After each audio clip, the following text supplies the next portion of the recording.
Hello guys, আসসালামু আলাইকুম। কেমন আছেন সবাই? আমি পিয়াস আছি আপনাদের সাথে টেক মগজের পক্ষ থেকে। হাজির হয়ে গেলাম আপনাদের সামনে নতুন একটা স্মার্টফোনকে নিয়ে।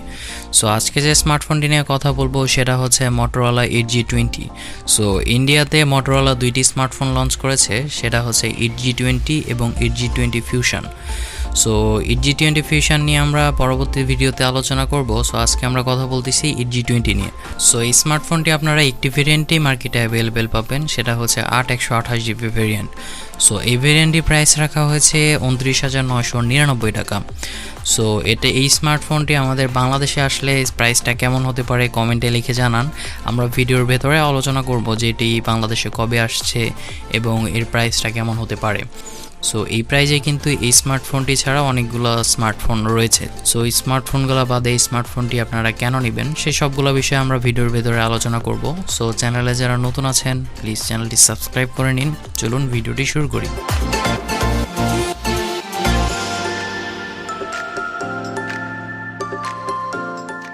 এই স্মার্টফোনটির কোনো রকম বক্স নাই আমাদের কাছে। সো 8G20 ফিউশনের বক্স আছে। সো ওই বক্সে যেগুলো আছে, সো 8G20তেও আপনারা সেম থিংগুলাই মানে সেম আইটেমগুলাই পাবেন। আনবক্সিং করার পরে আপনারা প্রথমে পাবেন স্মার্টফোনটি, এরপরে থাকছে কিছু ইউজার ম্যানুয়াল গাইড, একটি type C to type C cable, একটি 30 ওয়াটের ফাস্ট চার্জার এবং একটি সিম এজেক্টর পিন। স্মার্টফোনটির লুকস এবং ডিজাইনের কথা বলতে গেলে অ্যাকচুয়ালি স্মার্টফোনটির লুকটি ছিল সত্যি খুবই অসাধারণ। এই স্মার্টফোনটি কিন্তু খুবই স্লিম একটা স্মার্টফোন। এই স্মার্টফোনটির থিকনেস হচ্ছে 7 মিলিমিটার এবং এই স্মার্টফোনটি 163 গ্রাম ওজনের, মানে ইনহ্যান্ড ফিলটা ছিল এই স্মার্টফোনটির খুবই ভালো, খুবই লাইটওয়েট ছিল স্মার্টফোনটি।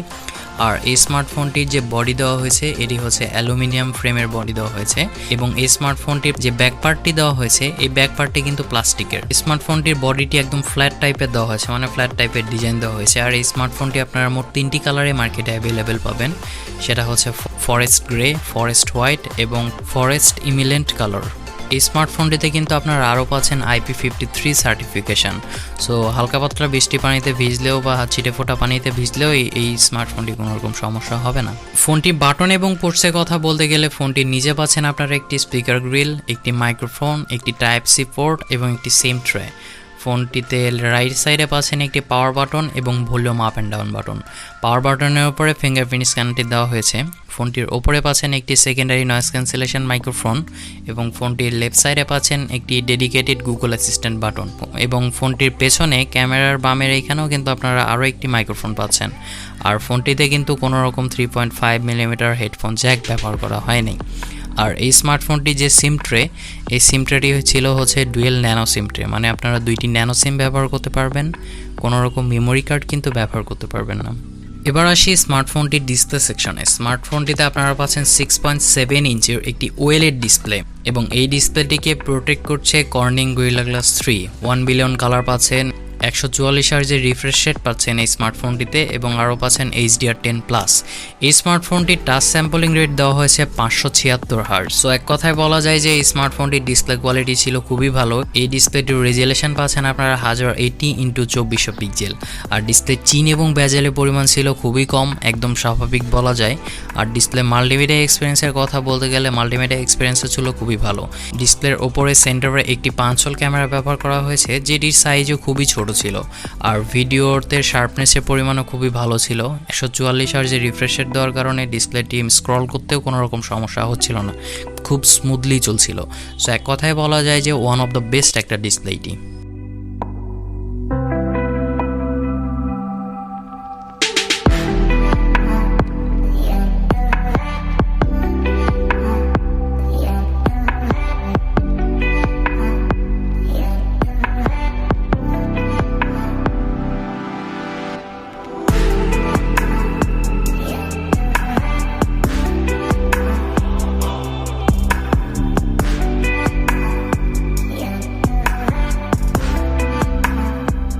এই স্মার্টফোনটিতে আপনারা পাচ্ছেন হচ্ছে ওয়াইল্ড ওয়েল L1 এবং ক্যামেরা টু এপিআই, যেটিতে আপনারা এইচডি স্ট্রিমিং করতে পারবেন এবং গুগল ক্যামেরা পোর্টটিও ব্যবহার করতে পারবেন।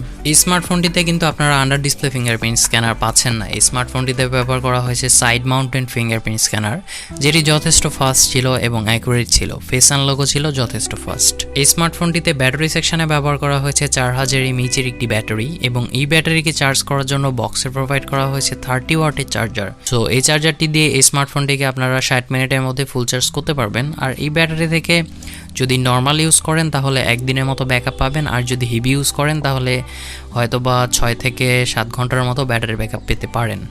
এই স্মার্টফোনটিতে আপনারা পাচ্ছেন single speaker, actually dual speaker দেওয়া উচিত ছিল আমার মনে হয়। সো সিঙ্গেল স্পিকার তুলনামূলক মোটামুটি ভালো ছিল, তবে ডুয়েল স্পিকার থাকলে খুবই ভালো একটা পারফরমেন্স পাইতাম আমরা মনে হয়।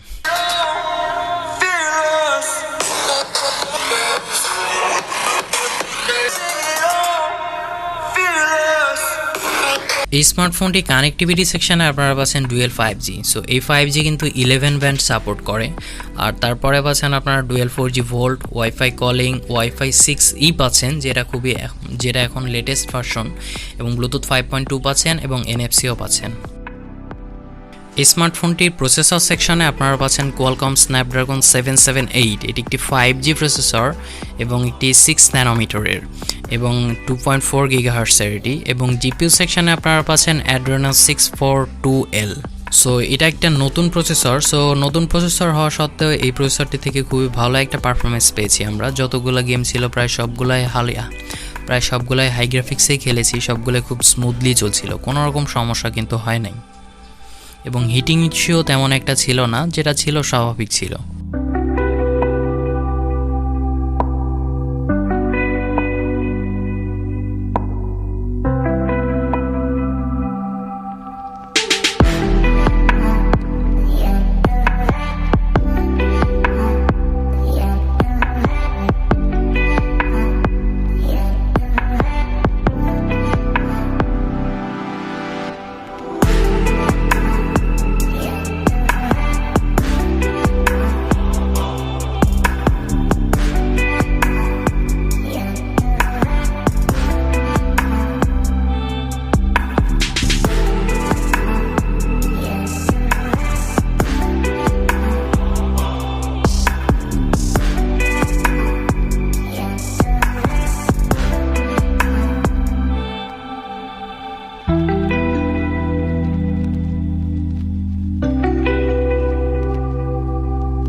স্মার্টফোনটিতে আউট অফ দ্য বক্স আপনারা পাচ্ছেন অ্যান্ড্রয়েড 11, এটি হচ্ছে stock Android. So Android experience ছিল অসাধারণ, কোনো রকম ল্যাগিং নাই, খুব স্মুথলি চলছিল সব কিছু, অ্যাপ ওপেনিং ক্লোজিং থেকে শুরু করে সব কিছুই খুব স্মুথলি চলছিল। এই স্মার্টফোনটিতে আপনারা নতুন নতুন কিছু ফিচার পাচ্ছেন, যেমন একটি হচ্ছে রেডি ফর পিসি, যেটি দিয়ে আপনাদের ল্যাপটপে একটি সফটওয়্যার থাকবে রেডি ফর পিসি নামে, সেটা ডাউনলোড করে নিতে হবে। সো ওই সফটওয়্যার এবং এই আপনার যে Motorola G20 এই স্মার্টফোনটিকে কানেক্ট করলে আপনারা স্মার্টফোনটির সমস্ত কাজ আপনার ল্যাপটপে বা ডেস্কটপে মনিটরে দেখতে পাবেন এবং করতে পারবেন। এটা কিন্তু আপনারা কেবল দিয়েও করতে পারবেন, কেবল ছাড়াও করতে পারবেন। সো এটা কিন্তু খুবই একটা ভালো দিক আমার কাছে মনে হয়েছে। এই স্মার্টফোনটিতে Motorola যেটি বলছে যে তারা 2 ইয়ার্সের ওএস আপডেট দিবে, মানে আপনারা অ্যান্ড্রয়েড 11 পাচ্ছেন এবং অ্যান্ড্রয়েড 13ও পাচ্ছেন, এবং 2 ইয়ার্সের সিকিউরিটি আপডেটও আপনারা এই স্মার্টফোনটিতে পাবেন।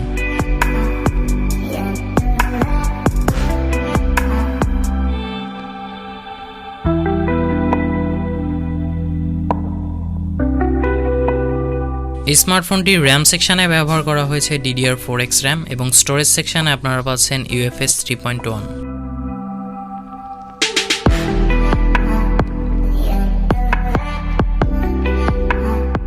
এই স্মার্টফোনটির ক্যামেরা সেকশনে রিয়ার সাইডে আপনারা পাচ্ছেন triple camera setup. Main camera হিসেবে ব্যবহার করা হয়েছে 108 মেগাপিক্সেলের একটি ক্যামেরা, যার অ্যাপারচার f1.9।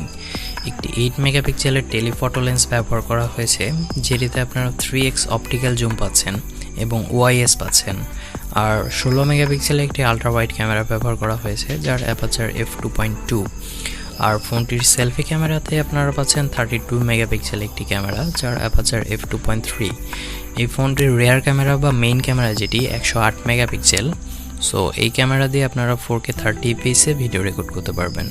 আর 1080p-তে 30, 60, 120, 244 fps ভিডিও রেকর্ড করতে পারবেন। এবং ফোনটির যে সেলফি ক্যামেরা, এই সেলফি ক্যামেরা দিয়ে আপনারা 1080p-তে 30 fps ভিডিও রেকর্ড করতে পারবেন। সো ফোনটি ক্যামেরা কোয়ালিটি ছিল খুবই ভালো। আমরা যতগুলো ছবি তুলেছি প্রায় সবগুলো থেকে ভালো ডিটেলস পেয়েছি, ডাইনামিক রেঞ্জও ভালো পেয়েছি।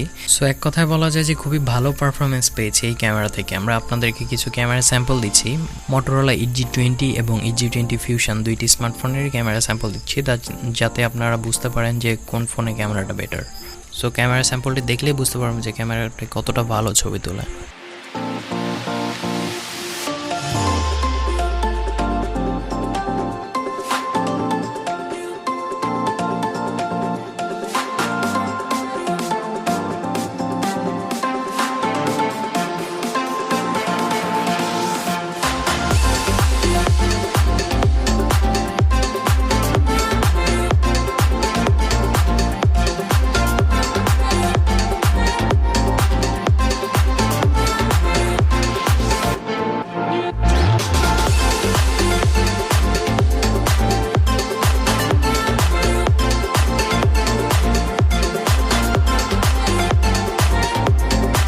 সো শেষ কথায় বলতে গেলে অ্যাকচুয়ালি এই স্মার্টফোনটি আমাদের বাংলাদেশে 2 থেকে 3 উইকের ভেতরে আসতে পারে, আনঅফিসিয়ালি অবশ্যই।